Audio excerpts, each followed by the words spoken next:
Bueno, happy Hispanic Heritage Month, mi gente. So, our first guest is a multi talented Puerto Rican playwright, director, actor, choreographer, and filmmaker. He's also the founder of CABORCA, a bilingual ensemble for theater and film. He leads the company to hold space among the Latinos, specifically the Puerto Rican diaspora, to produce reflections of colonial power, which leads us to Abrons Arts Center's latest production of Zoetrope. Zoetrope is a celebrated work by the bilingual theatrical ensemble Caborca that tackles the painful effects of U.S. colonialism on the Puerto Rican diaspora through the stories of one family. And here to share more, we welcome artistic director of Caborca and playwright and director of Zoetrope, Javier Antonio González, and Hello, welcome. thank you. Thank you for having me. Good to see you. It's good to see you too. Welcome back. The last time we had you on, it was 2019-ish? it Yeah. was like Yes. right before. So it's so lovely to be together in person. Yes, yes it is. And congratulations on this really long run you have going on. Thank you. Yeah, we're very fortunate. We're there for about 4 weeks total. We've been there now for two. We have two more weekends going. Yeah, it's a beautiful production. Abrons Arts Center and my company CABORCA came together really nicely And to make so, it happen. yeah, so let's give everybody a little background on it, right? Because I know you actually developed it at the public theater, right? And then it kind of like made its moves, and now it's extended into this extended play, right? It's a long run. And so let's give everybody a little background on what inspired you to even tell this particular story. So there are two people who inspired it the most. My grandmother and her sister, Ines and Fita. They were both very proud of their Spanish heritage, and they lived in Lares, Puerto Rico, where they were teachers. One of them taught English, and the other one taught history. And I found their lives to be fascinating. And one of them, for example, her husband, my grandfather, came to New York, wrote her a lot of letters. He was here for a couple of months, and then he passed away rather quickly. So between the letters and between the story of Fita, specifically, if you see the image of the makeup, the person getting makeup on, that is really specific to something that happened at her viewing. So that is really what inspired the play, the working class education, the struggles of like teaching English and Spanish, or like the conflict between two languages in a small town of Puerto Rico, following mostly a leftist family.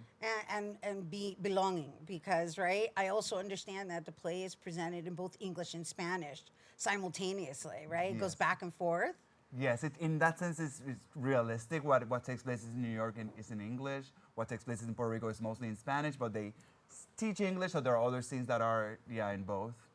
And so just walk us through what this would be like, right? Because I understand it's from the eyes of an individual who passes away, and so it actually starts from him, right? What is it? A military post office, right? Yeah, yeah. And so from him, then it leads into his ex-wives, right? And so it's kind of like real life in the threads. Yes, it really is a large family portrait. It involves about 9 to 12 characters in total across some 4 decades, mostly following a family nucleus. I think people can expect to relate in the sense that sometimes our politics and ideologies really get into the heart of the core of the family. I think that's something we've experienced rather clearly and in a very tangible way in the United States over the last couple of years.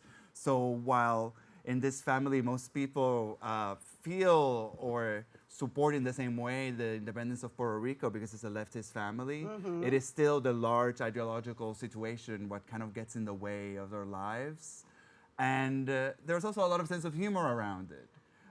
So it is not a heavy drama of colonialism. There's also just brings the kind of everyday nuances and strangeness of family relationships. Yeah, while educating people in the process if they're unaware, right? Because you wrote this so many years ago, and yet it's so relevant right now. I know, yeah, the play was developed, the script at the Public Theater at the Emerging Writers Group, then it was developed here in the Bronx at Pregones. We performed it in LA, part of it in Cuba in full.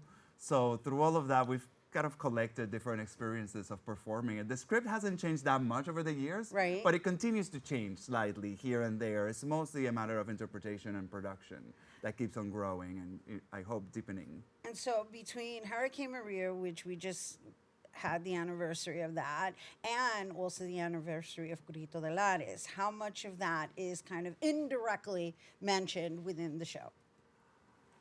It feels differently. I actually think there's a very specific line that I changed quite deliberately. That is a line spoken by everybody. So there are moments that are very clear and deliberate. There's also a gesture that comes directly from Maria that I'm going to just save it for the audiences who come see it. Right. But it's a very specific reference to things that took place and that exposed the colonial reality of Puerto Rico right after Hurricane Maria. Right. So I would say it has changed some of the momentum and the staging and even the internal kind of energies of the play, dynamics. Right, right. And you know, I haven't seen it yet, people, but trust me, I will be seeing it because I think it's important for us as the diaspora to become knowledgeable of what has happened and what is happening.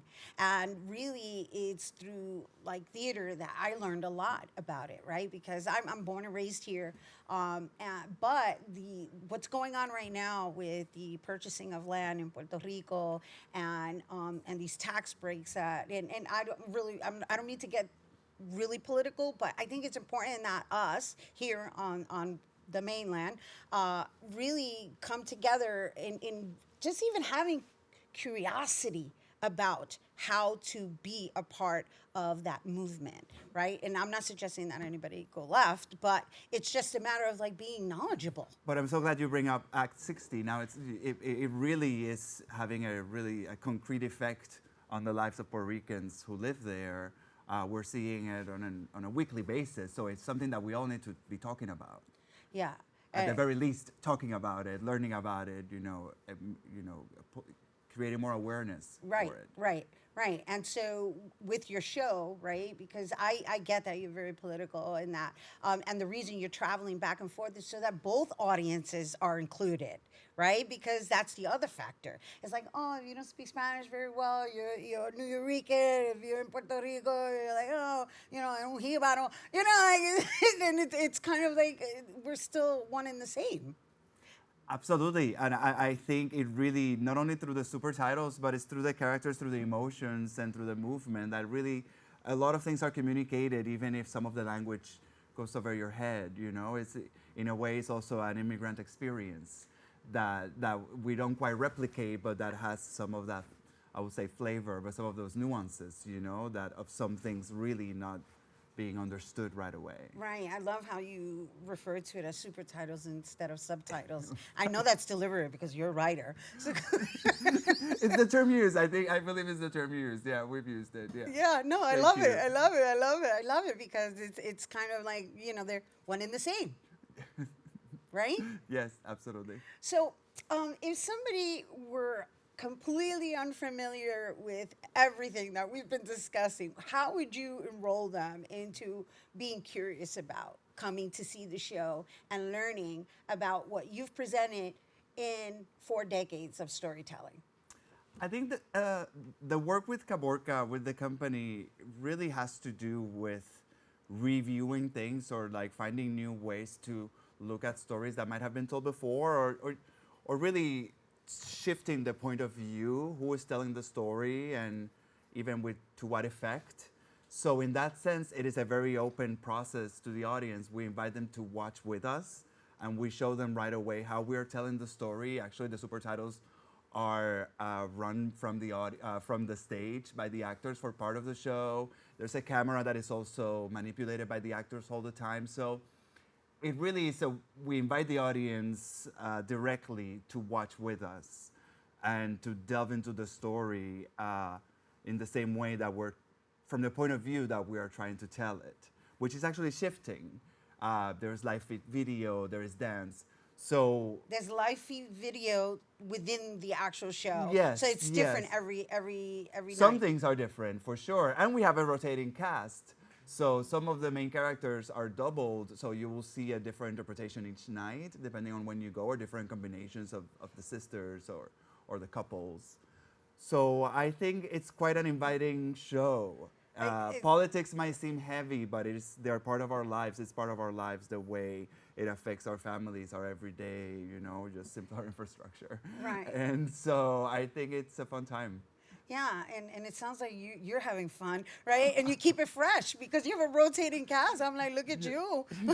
Yes, some of them came from Puerto Rico, which is a blessing to Nice. have. Yeah. Very nice, very nice. So, before we go, let's just share with our viewers what this has meant for you to mount this during this particular time, post-COVID, post-Hurricane Maria, post-Grito de Lares. Listen, I think about my mother quite a lot. I've lost my mother quite recently, and My condolences. thank you. And people know this from even before she passed away. Her impact in my work is quite large. She was quite a comedic mind and a person full of compassion and generosity, and a Catholic, which also makes it to the show in many ways. So it has been, I would say soul searching, but more like soul feeling, being surrounded by this fantastic company with this group of theater makers I love and admire at such a difficult time, and at the same time being able to do the show. So it just feels like I feel grateful all around. What's your mother's name? Minerva Rodriguez. Minerva Rodriguez, we are acknowledging today. Sending light to her and Thank your you, Rhina. ancestors for honoring them. Thanks and a lot. especially her. Everyone, Javier Antonio González, playwright and director of Zoetrope, and he's also the artistic director of CABORCA. Once again, performances of Zoetrope are running today until October 8th at Abrons Arts Center, located at 466 Grand Street in Manhattan, New York. For more information, you can visit abronsartcenter.org. Stay tuned, there's more open when we return.